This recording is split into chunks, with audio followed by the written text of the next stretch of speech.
చింతాకు పచ్చడి చేసుకోబోతున్నాం. దానికోసం కావాల్సిన పదార్థాలు లేత చింతాకు తీసుకోండి, చిగురు, ఎండుమిరకాయలు, జీలకర్ర, కలకైతనాలు, టమాటాలు. స్టవ్ ఆన్ చేసుకొని ప్యాన్ పెట్టుకొని ఎండుమిరకాయలు జీలకర్ర వేసుకోవాలి. ఫస్ట్ సిమ్లో పెట్టుకుని మంట బాగా వేయించుకోవాలి. ఇప్పుడు కలకైతనాలు వేయించుకుందాం. ఒక ఫ్రెండ్స్ కలకైతనాలు వేగిపోయి పక్క తీసుకుందాం. ఒక ఫ్రెండ్స్ కొంచెం ఆయిల్ వేసుకుందాం. ఇందులో టమాటాలు వేసుకుందాం.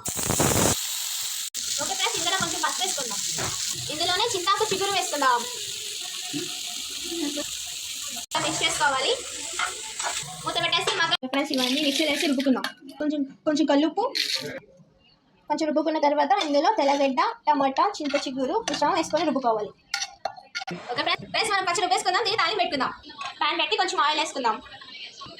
కొన్ని ఆవాలు, పోపు దినుసులు వేసుకుందాం. కొంచెం ఇంట్లో వేసుకుందాం. ఇందులో రుబ్బుకున్న పచ్చడి వేసేసుకుందాం. అంటే ఫ్రెండ్స్ రెడీ అయిపోయింది.